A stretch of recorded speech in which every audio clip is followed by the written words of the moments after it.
Usisahau kusubscribe, kucomment, kulike na kushare ili kuwa wa kwanza kupata habari mbalimbali kutoka Dar24 Media. Chochote ambacho tunaona tunaweza kuwapa na kikawasaidia katika jumla ya ulinzi wa miundombinu basi tuwape. Wameomba lisiwe zoezi la mara moja, isipokuwa liwe endelevu. Tupange muda kila mara tunakuja kuwaona na kuzungumza nao mawili matatu kuhusiana na ulinzi wa miundombinu yetu. Kwa hakika miongoni mwa changamoto kubwa ambazo tumekumbana nazo kwa kipindi cha karibuni hivi ni uhujumu wa miundombinu. Uhujumu wa miundombinu pamoja na wizi wa vifaa mbalimbali ambavyo ni mali ya shirika na ambavyo vinatumika kutengeneza hiyo miundombinu. Kwa mfano, kumekuwa na wimbi kubwa sana la wizi wa mafuta ya transformer, lakini pia nyaya za shaba ambazo zinapatikana ndani ya transformer ambazo zinafanya uhai wa ile transformer lenyewe. Kumekuwa na wimbi kubwa sana la uharibifu na uhujumu. Kwa maana kwamba ukishalihujumu ile transformer kwa kutoa mafuta na zile nyaya za kopa, maana yake ni kwamba umeharibu uhai wa ile transformer. Kwa hiyo kuna uharibifu lakini na uhujumu wakati huo. Sasa wimbi hilo limekuwa kubwa sana kiasi kwamba tunaona kama vile linatuletea hasara kubwa kama shirika na taifa kwa ujumla. Kwa hivyo tumeona tuna lazima ya kuwafahamisha wananchi ili waweze angalau katika zile hatua za awali kabisa kujua ni wakati gani transformer labda litakuwa linaathiriwa, waweze kutoa taarifa kwa mapema.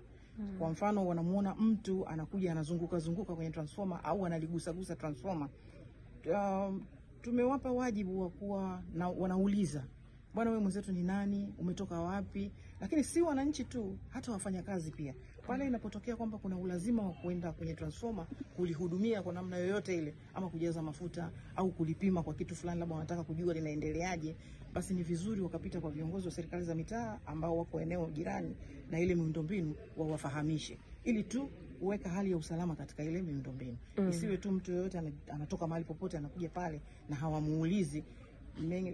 Mara nyingi imetokezea wale ndio wanakuwa wahujumu wa miundombinu. Kwa tumejiwekea utaratibu kwamba wafanyakazi hata kama wanataka kwenda kufanya kazi ya kawaida kabisa kuhudumia ile transformer, basi wawatambulishe viongozi wa mitaa wa maeneo yale. Kwa hiyo wanajua kwamba kuna watu wanafanya kazi kwenye transformer hiyo. Hii inaweza kusaidia sana kuepusha ule uhujumu na uharibifu wa miundombinu. Adhabu kama shirika hatutoi adhabu yoyote, isipokuwa tunawachukulia hatua tu za kisheria kwa kuwafikisha kwenye vyombo vya ulinzi na usalama. Kule itategemea sasa kesi zinavyoendeshwa na ushahidi tutakaokusanya na kupeleka kule, wanapatiwa adhabu inayowastahili. Mwananchi ana nafasi kubwa sana. Kwanza kwa kuzingatia kwamba hii miundombinu ni kwa ajili ya wananchi.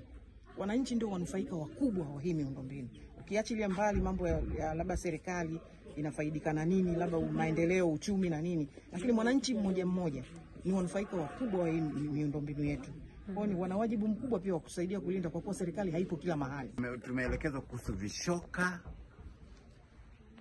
Na sasa hivi kuna watu wanahujumu miundombinu, na pamoja na hao vishoka hawa wanakusanya fedha kwa wananchi, na kweli haya mambo yapo, lakini tunashukuru kwa elimu aliyotupa. Ametupa elimu nzuri sana kuhusu vishoka, na sisi tumehakikisha kwamba tutatoa ushirikiano wa hali ya juu sana ili swala la vishoka hao wasije katika maeneo yetu. Leo kwa kweli tumefurahi sana, wamekuwa na mapokeo mazuri sana ya ujumbe wetu huu wa ulinzi wa miundombinu hii, na ukizingatia huku ni boda ya Msumbiji. Kwa hiyo tumejitahidi kukaa nao na wametuahidi kwamba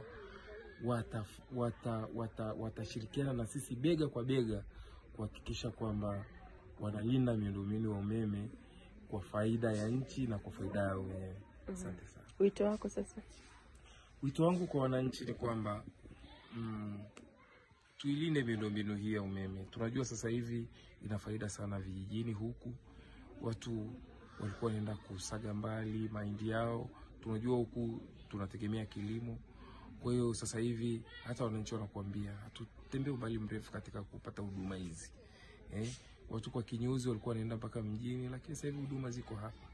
Kwa hiyo na wito wangu ni kwamba na wananchi nao wahakikishe kwamba wanalinda miundombinu yetu hii ya umeme isihujumiwe na mtu yoyote yule.